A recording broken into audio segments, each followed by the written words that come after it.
1 Kings chapter 20.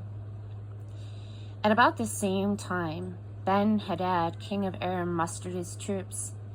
He recruited in addition 32 local sheiks, all outfitted with horses and chariots. He set out in force and surrounded Samaria, ready to make war. He sent an envoy into the city to set his terms before Ahab, king of Israel. Ben-Hadad lays claims to your silver and gold and to the pick of your wives and sons. The king of Israel accepted the terms. As you say, distinguished Lord, I and everything I have is yours. But then the envoy returned a second time, saying, on second thought, I want it all. Your silver and gold and all of your wives and sons. Hand them over, the whole works. I'll give you 24 hours, and then my servants will arrive to search your palace and the houses of your officials and loot them. Anything that strikes their fancy, they'll take. The king of Israel called a meeting of all of his tribal elders. He said, look at this, outrageous. He's just looking for trouble. He means to clean me out, demanding all my women and children. And after I already agreed to pay him off handsomely. The elders, backed by the people, said, don't cave into him. Don't give an inch. And so he sent an envoy to Ben-Hadad. Tell my distinguished lord, I agreed to the terms you delivered the first time, but this I can't do. This I won't do. The envoy went back and delivered the answer. Ben-Hadad shot back his response. May the gods do their worst to me, and then worse again, if there'll be anything left of Samaria but rubble. The king of Israel countered, think about it. It's easier to start a fight than end one. It happened that when Ben-Hadad heard this retort, he was into some heavy drinking, boozing it up with the sheiks in their field shelters. Drunkenly, he ordered his henchmen go after them, and they attacked the city. Just then a lone prophet approached Ahab, king of Israel, and said, God's word. Have you taken a good look at this mob? Well, look again. I'm turning it over to you this very day, and you'll know beyond the shadow of a doubt that I am God. Ahab said, really? And who's going to make this happen? God said, the young commandos of the regional chiefs. And who, said Ahab, will strike the first blow? God said, you. Ahab looked over the commandos of the regional chiefs. He counted 232. Then he assessed the available troops, which was 7,000.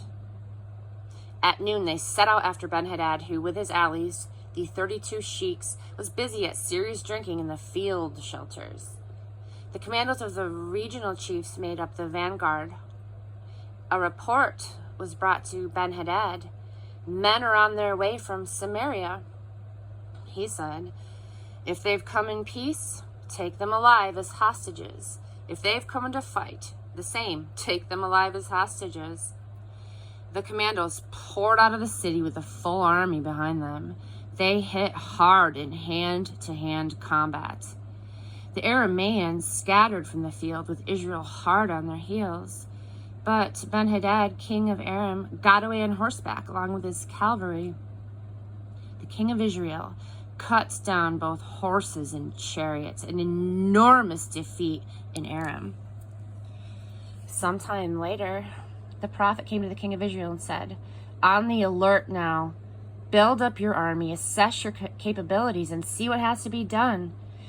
Before the year is out, the king of Aram will be back in force.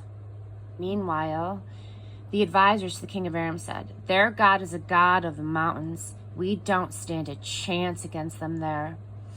So let's engage them on the plain where we'll have the advantage. Here's the strategy. Remove each sheik from his place of leadership and replace him with a seasoned officer.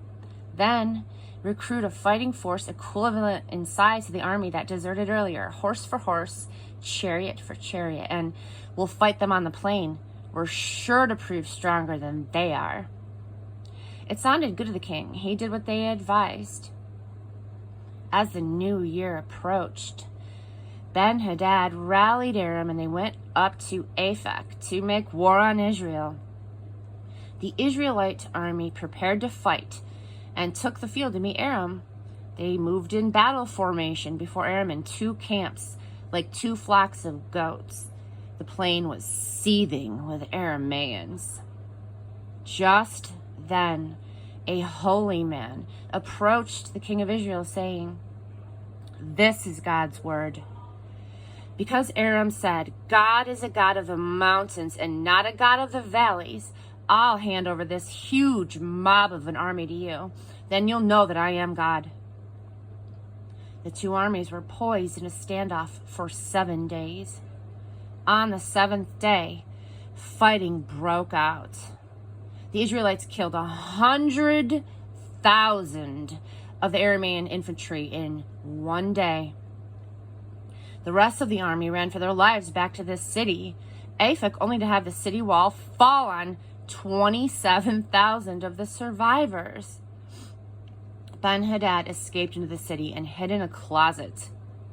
Then his advisors told him, "Look, we've heard that the kings of Israel play by the rules. Let's dress in old gunny sacks, carry a white flag of truce, and present ourselves to the king of Israel on the chance that he'll let you live." So that's what they did. They dressed in old gunny sacks and carried a white flag and came to the king of Israel saying, "Your servant Ben-Hadad says, please let me live." Ahab said, "You mean to tell me that he's still alive? If he's alive, he's my brother." The men took this as a good sign and concluded that everything was going to be all right. "Ben-Hadad is most certainly your brother."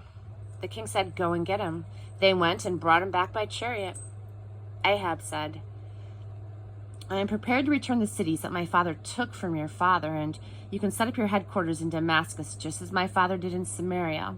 I'll send you home under safe conduct." They made a covenant with him and sent him off. A man who was one of the prophets said to a bystander, "Hit me, wound me, do it for God's sake. It's his command. Hit me, wound me." But the man wouldn't do it. So he told him, "Because you wouldn't obey God's orders, as soon as you leave me, a lion will attack you." No sooner had the man left his side than a lion met him and attacked. He then found another man and said, "Hit me, wound me." That man did it, hit him hard in the face, drawing blood. Then the prophet went and took a position along the road with a bandage over his eyes, waiting for the king. It wasn't long before the king happened by. The man cried out to the king, "Your servant was in the thick of the battle, and a man showed up, and he turned over a prisoner to me, saying, 'Guard this man with your life. If he turns up missing, you'll pay dearly.' But I got busy doing one thing after another, and the next time I looked, he was gone." The king of Israel said, "You've just pronounced your own verdict." At that, the man ripped the bandage off of his eyes, and the king recognized who he was, one of the prophets. The man said to the king, "God's word, because you let a man go who was under sentence by God, it's now your life for his, your people for his." The king of Israel went home in a sulk. He arrived in Samaria in a very bad mood.